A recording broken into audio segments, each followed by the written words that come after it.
I'm Sara, and I've been an academic here at Warwick for 21 years. Graduated from Warwick in 2019 when I studied psychology for 3 years. And since then, I've completed my master's at Cambridge. I've been an academic most of my life. I have a PhD in psychology. I started my university career as a biologist, actually. I did an undergraduate in biology, but I went into computer science. I did a conversion master's. At the moment, I currently work at King's College London in the Arts and Humanities Faculty Student Experience Team. I'm an applied cognitive psychologist. My background is in cognitive and social psychology.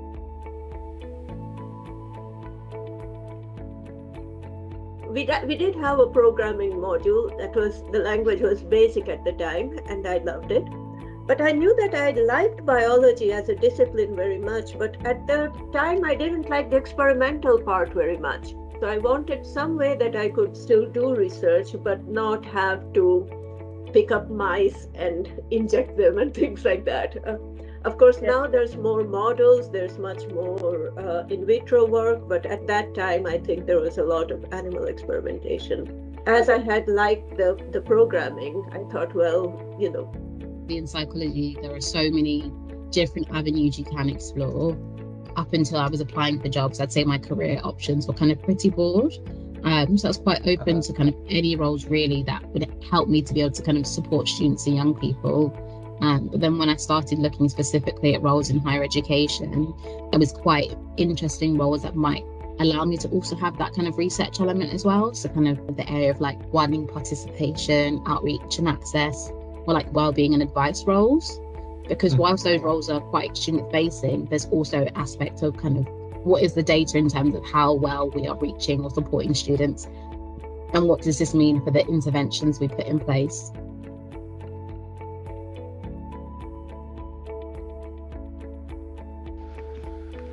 It depends on how ambitious one is, probably. Many people, they put a lot more effort and more targeted effort into getting the publications at the right way and focusing on one area where they can have an impact. But luckily, my life is simple enough that I think my salary is higher than of, I think, 80% of the British population. So, I can't really complain about that.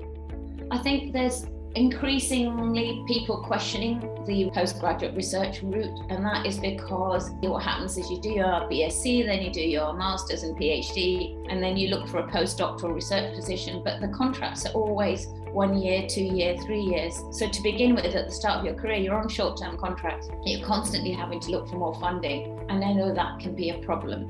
I also worry a bit that people that are doing postdoctoral research don't get enough mentoring and support in the work they do, and that is something that's a passion of mine, and we need to work a lot harder, and I think they should be encouraged to seek opportunities in industry and outside of academia, I really think, and not necessarily be shoehorned into having an academic career.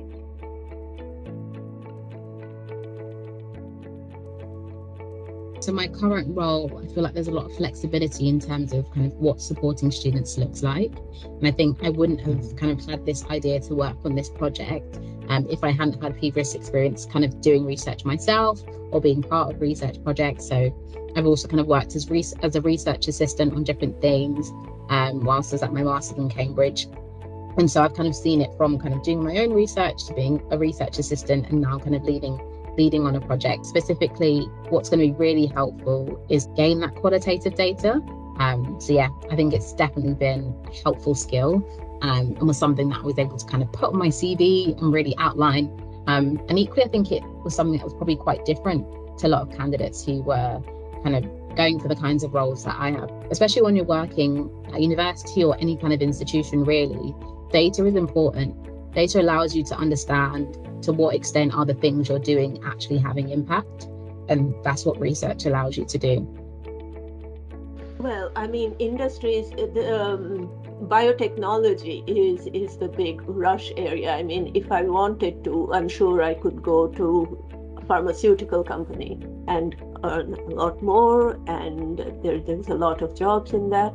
and I do know about machine learning and so on, but if I had spent some time in writing a few papers which included machine learning or deep learning in the title, the possibilities would be endless of going to industry. I mean, we find it very hard to retain academics in computer science. It's probably different than many other areas, but all our colleagues, they are headhunted very often. I've been headhunted a few times. I decided not to go.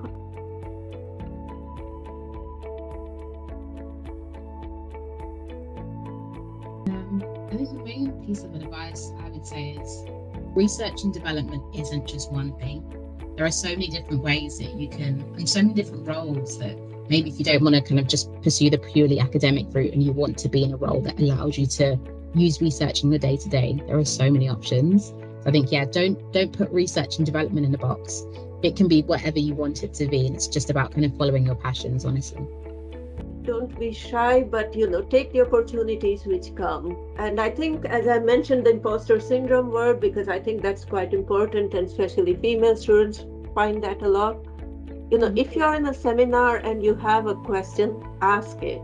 If you see someone in a conference and you'd like to ask them something, just go up to them and say, "Hi, I am Anna.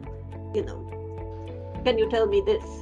And I've received so much help from people just by, and I'm naturally very shy. Actually, until during my undergraduate years, I was completely shy, introverted.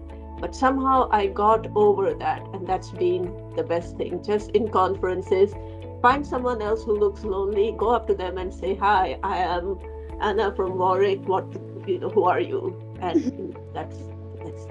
So have a look at your department, look at the professors and lecturers and the researchers working in the department, look at their research areas, have a really good look, read some of their papers, and then contact them directly to see if they would like support within their lab over the summer, over the Easter, so you can get experience with them. Also look out for positions being advertised in charity sector. We now offer bursaries to undergraduate students, I think 3 every summer. It's not a lot of money, but it's something.